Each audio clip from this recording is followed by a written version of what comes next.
Cumprimento a todos os meus irmãos com a paz de Jesus. Sejam bem-vindos a esta live do dia 17 de junho. Antes de começar, vamos orar. Pai querido que estás nos céus, na Tua presença estamos, Te adorando, louvando o Teu nome, buscando a bênção do Espírito Santo na nossa vida. Que o Senhor derrame o Espírito Santo sobre mim e os meus irmãos nesse momento. Que o Senhor aceite a nossa adoração. Que o Senhor nos ilumine ao estudarmos a Tua palavra.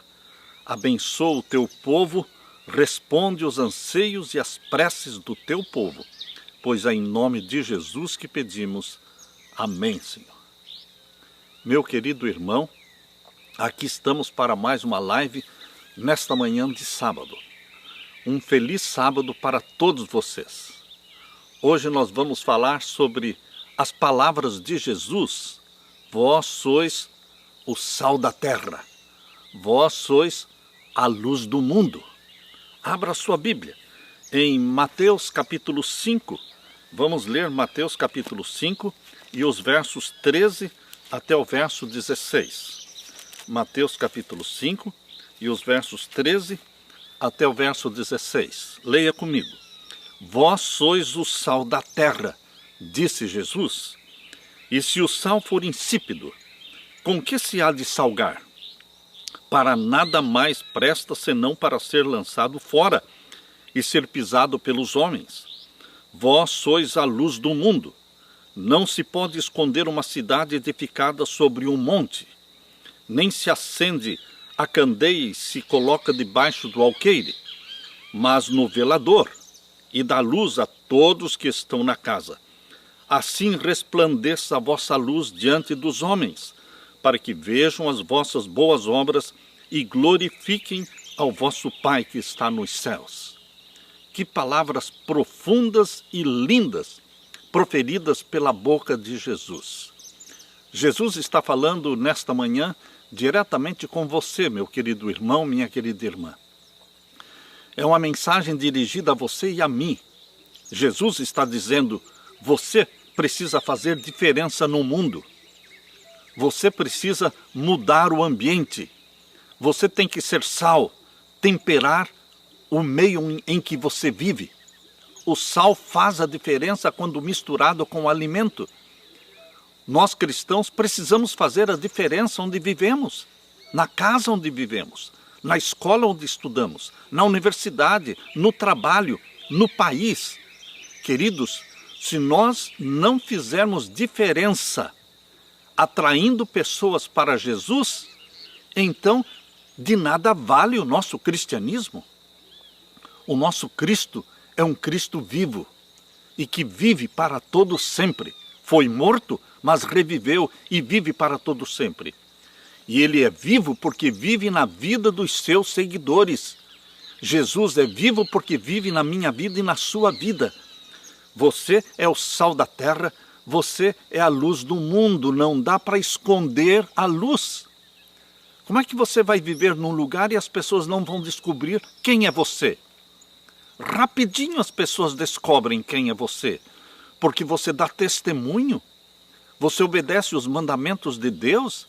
As pessoas percebem o dia santo que você observa, que você guarda, o santo sábado.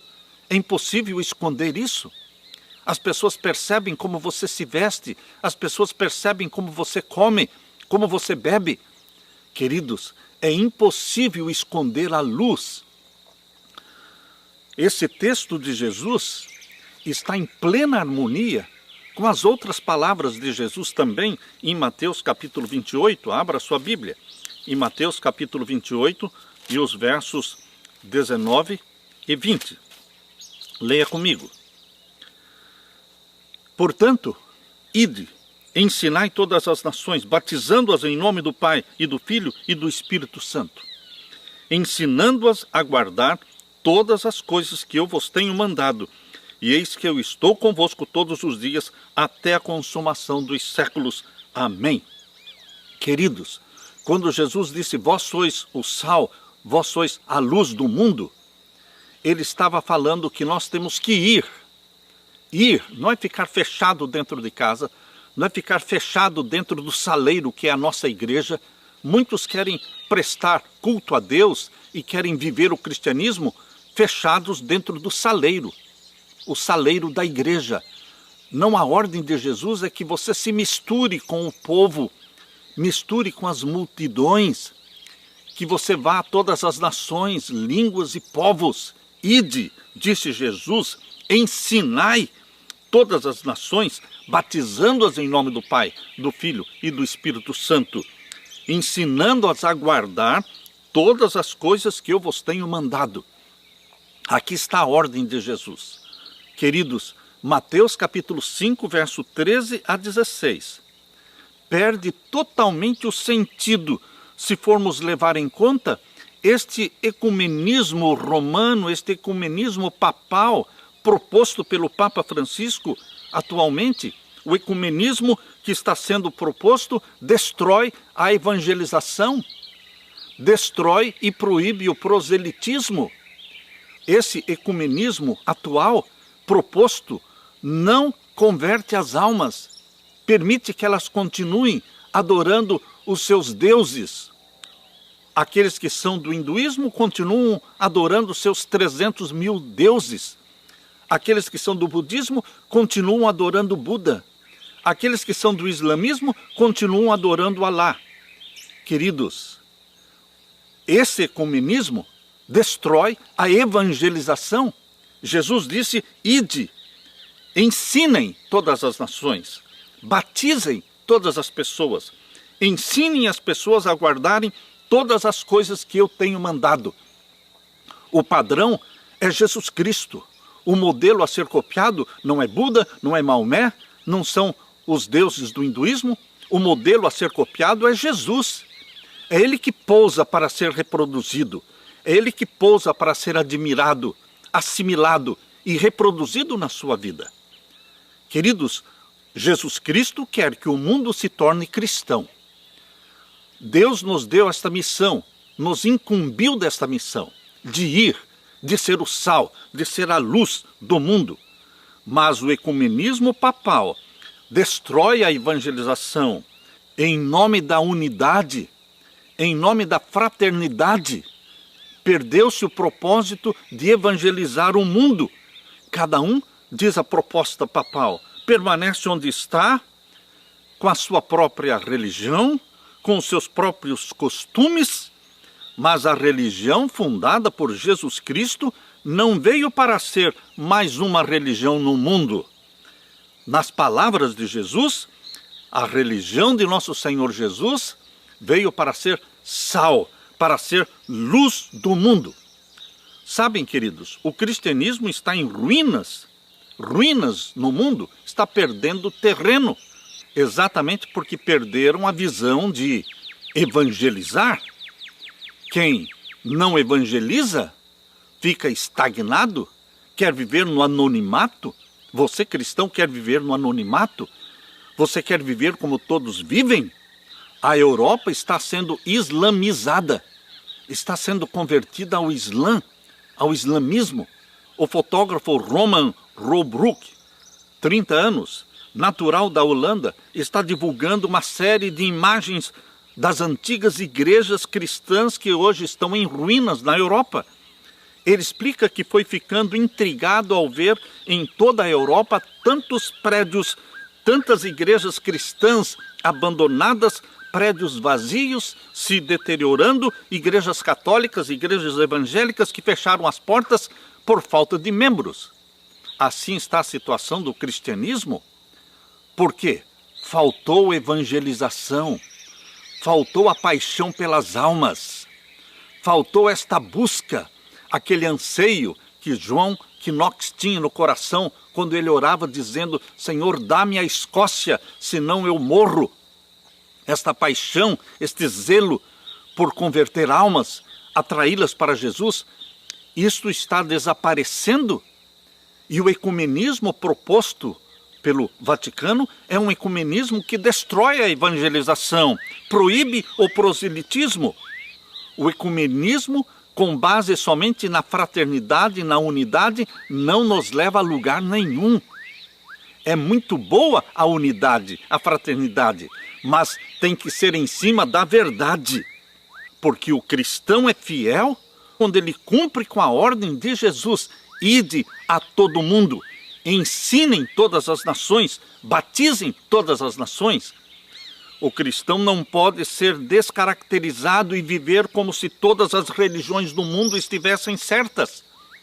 Na Bíblia existem verdades absolutas.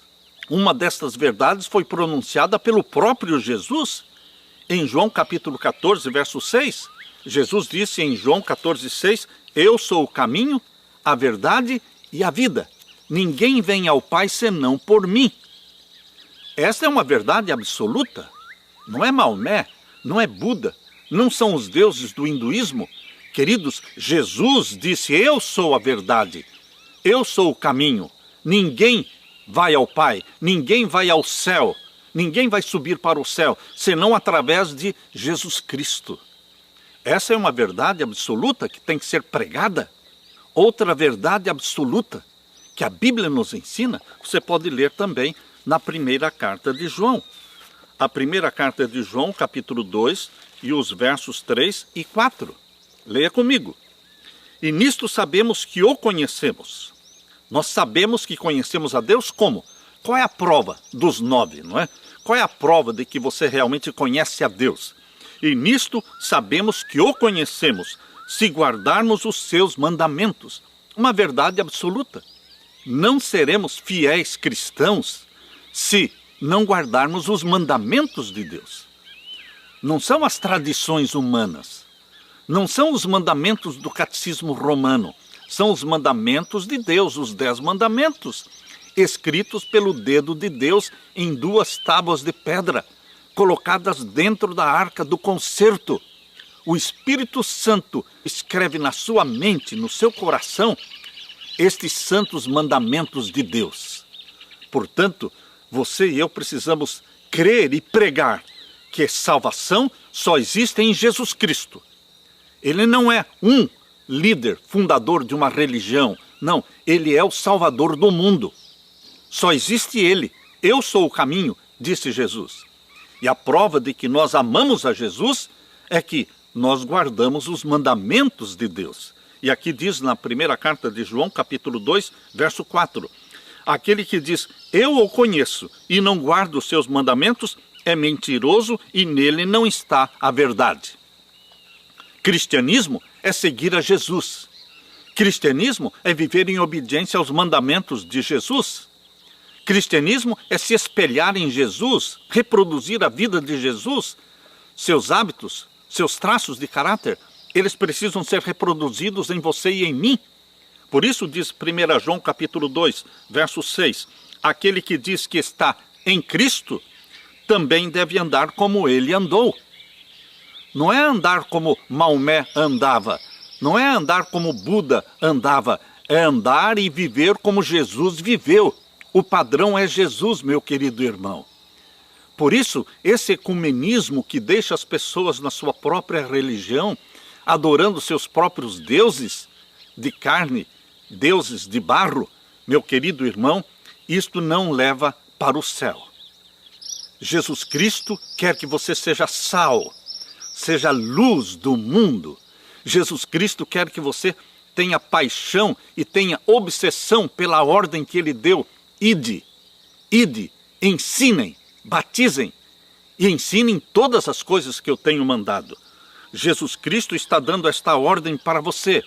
Acima da unidade, acima da fraternidade, está o quê? A verdade absoluta de que Jesus é o caminho, a verdade e a vida, de que nós precisamos guardar os mandamentos de Deus. O ideal é construir uma unidade, uma fraternidade em cima da verdade, mas sabemos que isso não vai acontecer. As palavras de Jesus se chocam com a proposta do ecumenismo papal sobre unidade e fraternidade acima de todas as coisas. É uma proposta bonita, mas não vai transformar os corações, não vai transformar as vidas, não vai salvar as pessoas. Ser sal e ser luz significa fazer diferença na sociedade, atrair as pessoas para Jesus. O cristão fiel não vive no anonimato, porque cristianismo e anonimato não combinam. Porque o sal tempera, porque a luz ilumina. Ilumina quem está em trevas. Ora, quem está em trevas? As religiões pagãs, que desconhecem a Bíblia como palavra de Deus, que desconhecem Jesus Cristo como Salvador do mundo, que desconhecem os 10 mandamentos escritos pelo dedo de Deus. Todas as religiões que desconhecem estas verdades absolutas da palavra de Deus estão em trevas.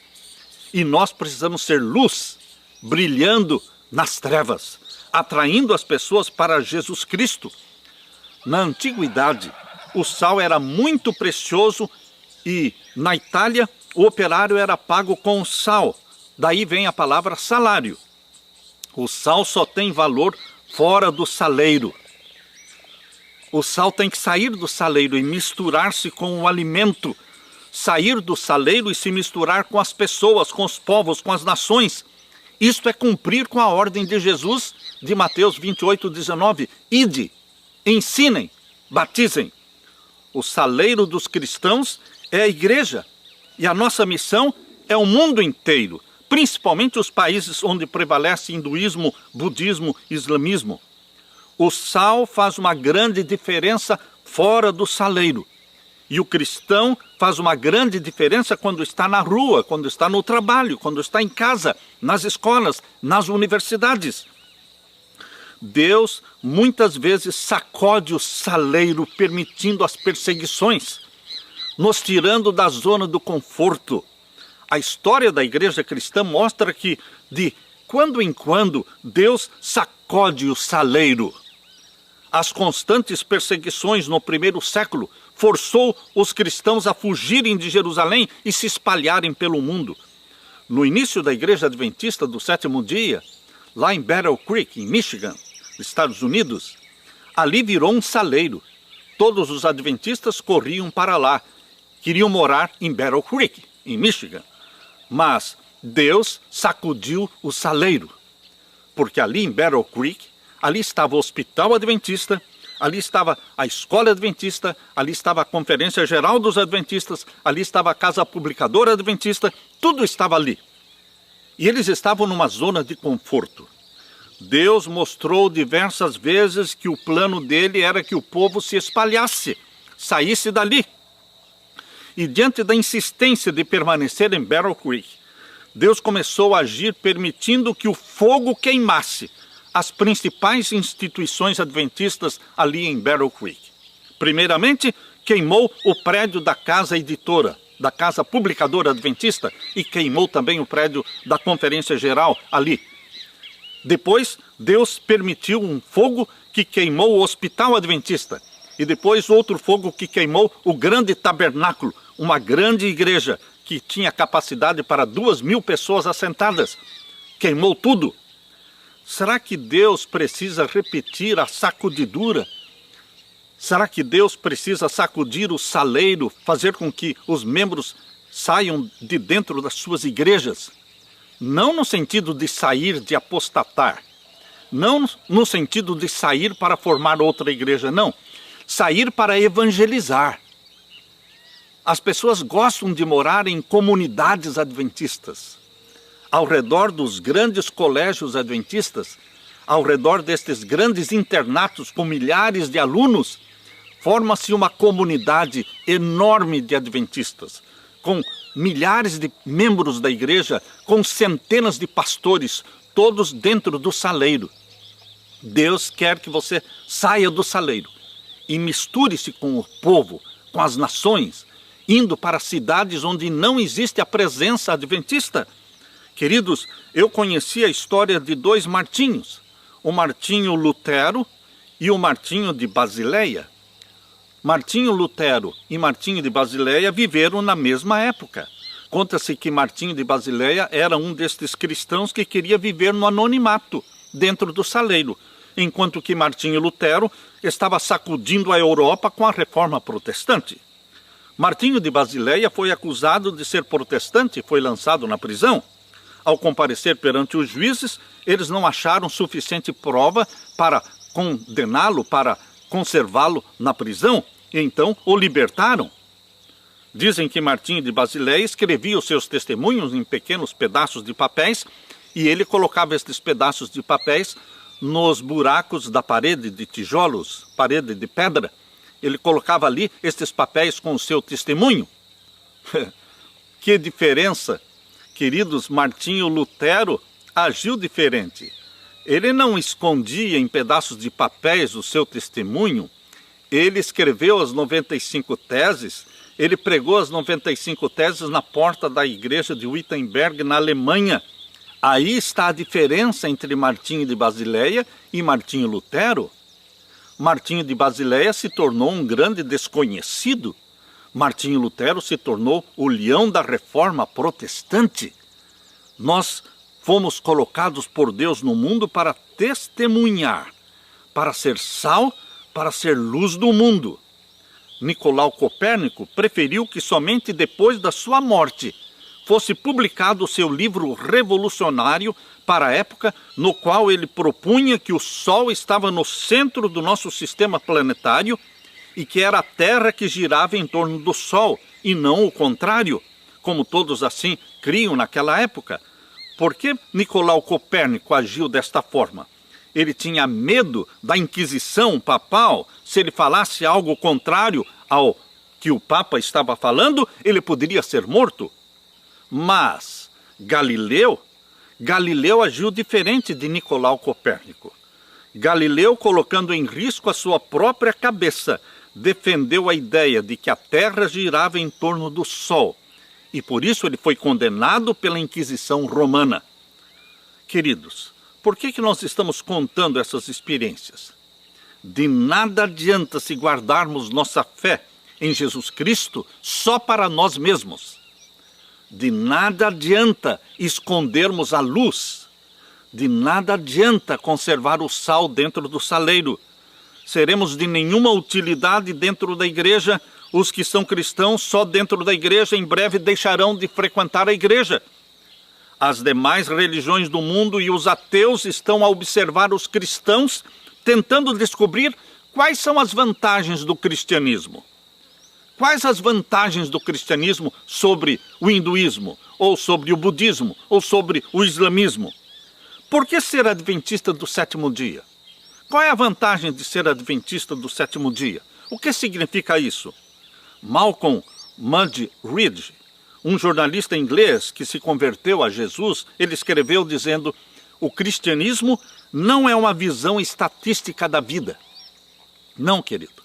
O cristianismo não é uma visão estatística da vida. O cristianismo ainda é a maior religião do mundo, e esse é um grande problema. Porque se o cristianismo é a maior religião do mundo, diríamos que as ruas e as cidades estariam cheias de diamantes, de pérolas. Quando há tantos cristãos espalhados, cristãos tropeçando um no outro pelas ruas, porque é a maior religião do mundo, é de se imaginar que não sejam cristãos verdadeiros. É como se as ruas estivessem cheias de diamantes. Provavelmente não seriam diamantes verdadeiros, porque diamante é coisa rara. Queridos, Jesus disse que a religião verdadeira também é rara. Aqueles que andam no caminho da religião verdadeira, na religião de nosso Senhor Jesus Cristo, espelhando-se em Jesus, imitando Jesus, eles andam num caminho chamado caminho estreito. Mas o ecumenismo proposto pelo Vaticano é um ecumenismo no caminho largo. Abra sua Bíblia, Mateus capítulo 7. Mateus capítulo 7, vamos ver os versos 13 e 14. Mateus capítulo 7 e o verso 13 e 14. Leia comigo. Entrem pela porta estreita, porque larga é a porta, espaçoso o caminho que conduz à perdição, e muitos são os que entram por ela. Não viva e não ande no caminho largo, porque o caminho largo é o caminho de todo mundo. É o caminho que deixa as pessoas viverem do jeito que elas querem, vestindo do jeito que querem, comendo e bebendo do jeito que querem, adorando seus próprios deuses. Este é o caminho largo que conduz à perdição. Jesus está falando: entrem pela porta estreita, Porque larga é a porta e espaçoso o caminho que conduz para onde? Não para o céu, conduz para a perdição. Você está com a maioria? Você está como todo mundo? O todo mundo não pode ir para o céu, porque o todo mundo vive no caminho largo. Mas nós que queremos Jesus e queremos o céu e sonhamos com isso, nós estamos no caminho estreito. No verso 14 diz, porque estreita é a porta, é apertado o caminho que leva para a vida, e poucos há que a encontrem. E o verso 16 diz, por seus frutos os conhecereis. Porventura colhem-se uvas dos espinheiros ou figos dos abrolhos? Pelos seus frutos os conhecereis. Cristianismo só de boca, cristianismo só de palavras, não nos leva a lugar nenhum. Aqui diz o verso 21 agora, Mateus capítulo 7, verso 21. Nem todo o que me diz Senhor, Senhor, entrará no reino dos céus, mas aquele que faz a vontade do meu Pai que está nos céus. O cristianismo verdadeiro, fundado por Jesus Cristo, é o fazer a vontade do nosso Pai que está nos céus. E a vontade do nosso Pai que está nos céus é que abracemos a Jesus como Salvador único e que guardemos os seus mandamentos, porque esta é a vontade de Deus. Abra sua Bíblia na primeira carta de João. Vamos ler 1 João capítulo 3. 1 João capítulo 3, verso 22. E qualquer coisa que lhe pedirmos, dele a receberemos, porque guardamos os seus mandamentos e fazemos o que é agradável à sua vista. Fazemos o que é agradável à vista de Deus. Nem todo o que me diz Senhor, Senhor entrará no reino dos céus, mas aquele que faz a vontade de Deus. É o fazer a vontade de Deus. É o fazer aquilo que é agradável à vista de Deus. E o verso 23, 1 João 3, 23. E o seu mandamento é este, que creiamos no nome de seu Filho Jesus Cristo. É o crer em Jesus Cristo como Salvador e nos amemos uns aos outros segundo o mandamento. E aquele que guarda os seus mandamentos, nele está, e ele nele. Dois princípios, duas verdades absolutas. Jesus Cristo como Salvador e obediência aos mandamentos de Deus. 1 João capítulo 5, verso 2. Nisto conhecemos que amamos os filhos de Deus, porque amamos a Deus e guardamos os seus mandamentos. Amamos a Deus e guardamos os seus mandamentos, os 10 mandamentos. Um dos 10 mandamentos, o quarto mandamento, de Êxodo capítulo 20, verso 8 a 11, diz, lembra-te do dia do sábado para o santificar. 6 dias trabalharás, farás toda a tua obra, mas o 7º dia é o sábado do Senhor teu Deus. Vejam, queridos, a proposta do ecumenismo papal é que todos permaneçam onde estão, nas suas próprias religiões, adorando seus próprios deuses, mas todos guardando o domingo. Disso o Vaticano não vai abrir mão. Todos precisam guardar o domingo. Mas o que Jesus diz é que a salvação é somente em Jesus Cristo. Eu sou o caminho, a verdade e a vida. E outra verdade absoluta pregada por Jesus é que nós precisamos guardar os mandamentos de Deus, não os mandamentos papais. 1 João capítulo 5, verso 3. Porque este é o amor de Deus, que guardemos os seus mandamentos, e os seus mandamentos não são pesados. 1 João capítulo 2 e o verso 3 diz que aquele que diz que conhece a Deus e não guarda os seus mandamentos é mentiroso e nele não está a verdade. Portanto, meus queridos, aqui estão as verdades absolutas da palavra de Deus. Unidade e fraternidade no caminho largo não salva ninguém. Que tipo de cristianismo é o seu? Cristianismo do caminho largo ou cristianismo do caminho estreito? O padre Zanella escreveu, estou à procura de Cristo e não o encontro. Se você o encontrou, venha depressa me avisar, não com a boca, não só com palavras, mas com a vida e as suas manifestações. As pessoas estão olhando para você, meu querido irmão, e para mim, tentando descobrir nas nossas ações, no nosso estilo de vida, qual é o nosso Deus, a quem nós vamos adorar, Quais as vantagens da nossa religião? Quais as vantagens de ser um adventista do sétimo dia? Podemos mostrar Jesus aos outros na nossa vida, nos nossos negócios, nas nossas transações comerciais? As religiões não cristãs do mundo, hinduísmo, islamismo, budismo, observam os cristãos tentando descobrir as vantagens do cristianismo. Quais são as vantagens sobre as outras religiões? Quando avaliamos os valores da família, descobrimos que na China, no Japão, budistas, a família está sendo mais valorizada, os pais estão sendo mais respeitados, os filhos são mais obedientes aos pais, os casamentos duram mais do que no cristianismo. Nos países cristãos, as famílias estão sendo desrespeitadas e os casamentos não duram. Queridos, o cristianismo do caminho largo, que é o cristianismo que prevalece nos países cristãos, tem sido uma vergonha para Deus e para o mundo. O homem mais sábio da Índia, Mahatma Gandhi, chegou a dizer: eu não me torno cristão por causa dos cristãos. Alguns péssimos cristãos, alguns cristãos falsos, mornos, apostatados, cruzaram a vida e o caminho de Mahatma Gandhi. Por isso, ele dizia: eu não me torno cristão por causa dos cristãos. Poderia alguém falar o mesmo a nosso respeito? Eu não me torno adventista por causa dos adventistas? Que exemplo, que testemunho você tem dado? Quais as vantagens da sua religião sobre o mundanismo?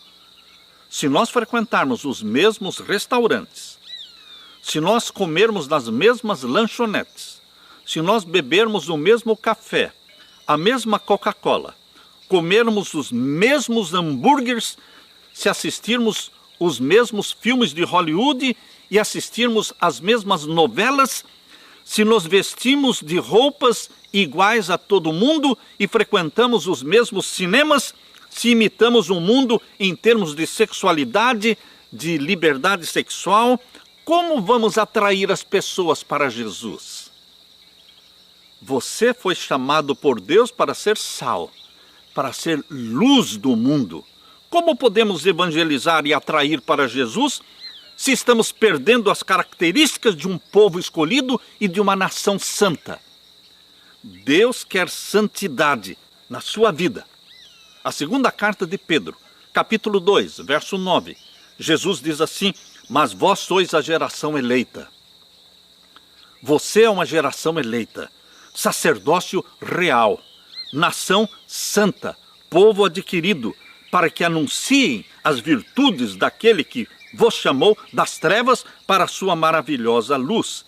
Nação santa, povo escolhido, querido, sacerdócio real. E a nossa missão, anunciar, pregar, ir e pregar acerca daquele que nos chamou das trevas para a sua maravilhosa luz. Nós vemos e ouvimos em nossos dias muito do nome de Jesus, mas vemos muito e muito pouco do caráter e das virtudes de Jesus.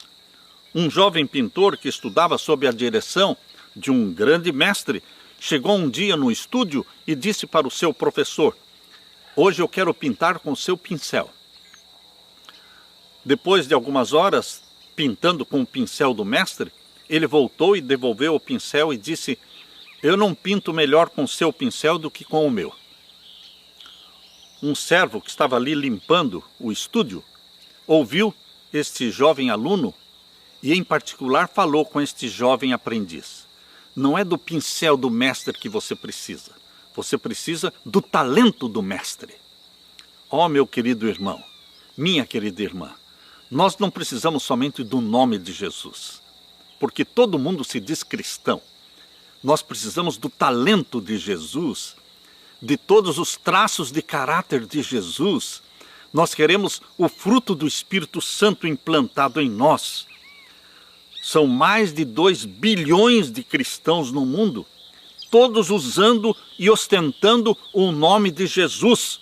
Mas não é só do nome. Precisamos do caráter de Jesus reproduzido em nós. Primeiramente, precisamos, acima de tudo, do sangue de Jesus para nos purificar dos nossos pecados. Em segundo lugar, precisamos do Espírito Santo habitando em nós, para imprimir em você o caráter e a mente de Jesus. Em terceiro lugar, precisamos ser sal. Sal da terra, luz do mundo. As pessoas querem ver Jesus estampado no meu rosto, na minha forma de viver. Jesus tem que aparecer em você e em mim. A serva de Deus, Ellen White, no livro Obreiros Evangélicos, na página 29, diz assim: o mundo necessita ver nos cristãos hoje uma evidência do poder do cristianismo. A evidência do poder do cristianismo. Queridos, o cristianismo é mais do que um código de crenças. O cristianismo é uma vida que representa Jesus agora e sempre. No livro Desejado de Todas as Nações, na página 615, Deus diz assim: Cristo pousa para ser retratado em cada discípulo. Jesus está pousando diante de você como um modelo para ser copiado. Você precisa tomar tempo diariamente para ler a vida de Jesus, memorizar a vida de Jesus, imitar a vida de Jesus. Olhe para Jesus, ele pousa para ser reproduzido em cada discípulo. E ainda no Desejado de Todas as Nações, página 108, aonde quer que formos, devemos levar conosco Jesus e revelar aos outros quão precioso é o nosso Salvador. E no Conselho para Pais, Professores e Estudantes, na página 291, lemos assim: o Senhor deseja que o seu povo manifeste pela vida que vive a vantagem do cristianismo sobre o mundanismo. Com anelante desejo, Jesus aguarda ver-se a si mesmo manifestado em sua igreja. Meu querido irmão, o desafio de Deus para você é refletir o caráter de Jesus. No livro Conselho a Pais, Professores e Estudantes, página 292, está aqui o desafio. Quando o caráter de Jesus for perfeitamente reproduzido em seu povo, então ele virá para reclamar os seus. Quando Jesus vai voltar? Quando você estiver com o selo do Deus vivo, batizado pela chuva serôdia do Espírito Santo, refletindo perfeitamente e eternamente o caráter de Jesus. Quando o caráter de Jesus for perfeitamente reproduzido em seu povo, então ele virá para reclamar os seus.